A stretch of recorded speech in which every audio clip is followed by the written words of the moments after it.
Computer take इन हिंदी में आपका स्वागत है। मैं मोहम्मद फैज़ान। तो चलिए शुरू करते हैं माइक्रोसॉफ्ट एक्सेल 2010। तो चलिए माइक्रोसॉफ्ट एक्सेल शुरू करते हैं। एक्सेल पर डबल क्लिक करके ओपन कर लेते हैं। उसके बाद हम एक नई शीट ले लेते हैं। ये हमने एक नई शीट ले ली और आज के इस वीडियो में हम सीखने वाले हैं डेटा के अंदर यहाँ शॉर्ट फिल्टर ये सब। ये गेट एक्सटर्नल डाटा क्या होता है, ठीक है। तो ये गेट एक्सटर्नल डाटा होता है कि आपके पास MS एक्सेस आपने इंस्टॉल किया हुआ है। माइक्रोसॉफ्ट वर्ड का ही एक ऑफिस का ये प्रोग्राम है।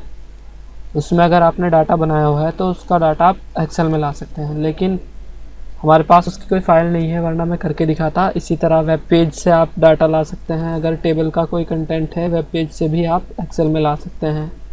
नोटपैड पर अगर आपने कुछ इस तरह से बनाया हुआ है तो वो भी ला सकते हैं, या अदर सोर्सेज से SQL है, एनालिटिक्स है, XML है। यहाँ इसमें से किसी में भी आपने टेबल बनाई हुई है तो यहाँ से यहाँ तक ये सब डाटा लाने के लिए है, इंपोर्ट कराने के लिए आप इंपोर्ट करा सकते हैं। हमारे पास इसका कोई भी किसी की भी फाइल उपलब्ध नहीं है, वरना मैं करके बताता। वैसे जहाँ आप ऑफिस में वर्क करेंगे वहाँ आपको इसके बारे में पता चल जाएगा। तो और ये A to Z फ़िल्टर ये हमने अपने लास्ट वीडियो में सीखा था, पूरा सेम वही है जो यहाँ सीखा था। तो अगर आपने वो वीडियोस नहीं देखे हैं तो वो देख लीजिए। और आज के इस वीडियो में हम टेक्स्ट टू कॉलम सीखने वाले हैं। टेक्स्ट टू कॉलम क्या होता है? तो टेक्स्ट टू कॉलम के लिए हमें कुछ टेक्स्ट लिखना होगा। हमने ये टेक्स्ट लिखा, उसके बाद स्पेस दिया, दूसरा नाम लिखा फैज़ान मनोज, फिर स्पेस दिया, तीसरा भी इसी में लिख दिया हमने राजू, फिर स्पेस दिया रोहित, मोहित, कमल। और इसी तरह से हमने और भी कई सारे नाम लिख दिए। तो ये सब नाम हमने लिख दिए और हम चाहते थे ये धोखे में एक ही कॉलम के अंदर टाइप हो गए। ए वाले के अंदर हम चाहते थे सब में आए। तो जहाँ जहाँ हमारा स्पेस लगा हुआ होगा वहाँ से ये हम इसको टेक्स्ट को कॉलम में बांट सकते हैं। जहाँ जहाँ स्पेस लगा होगा वहीं से वो नए कॉलम में आ जाएगा। तो टेक्स्ट टू कॉलम पे क्लिक करेंगे, इस जगह पे क्लिक हुआ होना चाहिए। उसके बाद टेक्स्ट टू कॉलम पे क्लिक करेंगे और फिर फिक्स्ड विद इस तरह से ये दिखा रहा है अलग अलग करके। नेक्स्ट पे क्लिक करेंगे, ये अलग अलग कॉलम में ले आया है इनको। और फिर नेक्स्ट, किसी चीज़ को नहीं छेड़ना है, बस फिनिश करेंगे तो ये अलग अलग कॉलम में आ जाएगा। यही टेक्स्ट टू कॉलम होता है कि अपने लिखे हुए टेक्स्ट को कॉलम में डिवाइड करना। ये टेक्स्ट टू कॉलम कहलाता है। एक होता है रिमूव डुप्लीकेट्स। रिमूव डुप्लीकेट्स क्या होता है?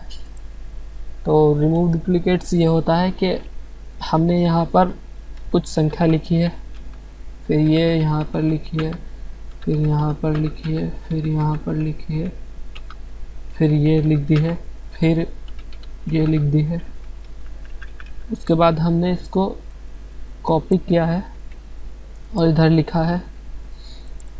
अब हम चाहते हैं कि कुछ संख्याएं बदले।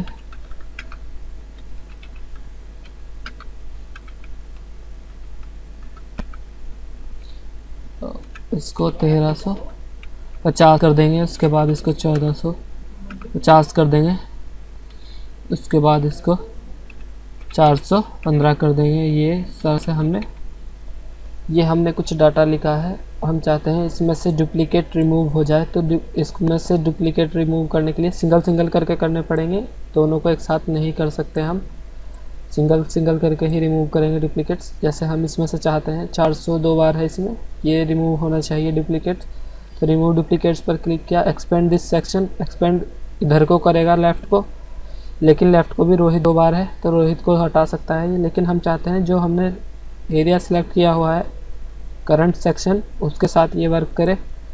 और रिमूव डुप्लीकेट्स पर क्लिक करेंगे। करंट सेक्शन में से ये फैज़ान वाला सेक्शन है, ओके करेंगे तो इसमें से ये करंट सेक्शन में एक डुप्लीकेट था, उसको इसने रिमूव कर दिया है, ठीक है।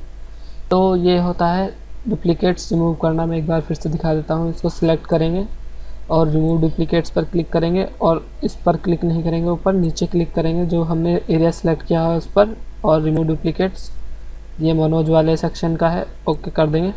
तो ये देखिए इसके अंदर से एक डुप्लीकेट वैल्यू था वो रिमूव हो गया है। तो ये तब के लिए ज़्यादा अच्छे से यूज़ होगा जब 100 चीज़ें हों और उनमें 2-4 या 20-50 डुप्लीकेट हो रहे हों, तो उनको हम आसानी से रिमूव कर सकते हैं। चलिए एक्सेल बंद करते हैं, डोंट सेव पर क्लिक करेंगे।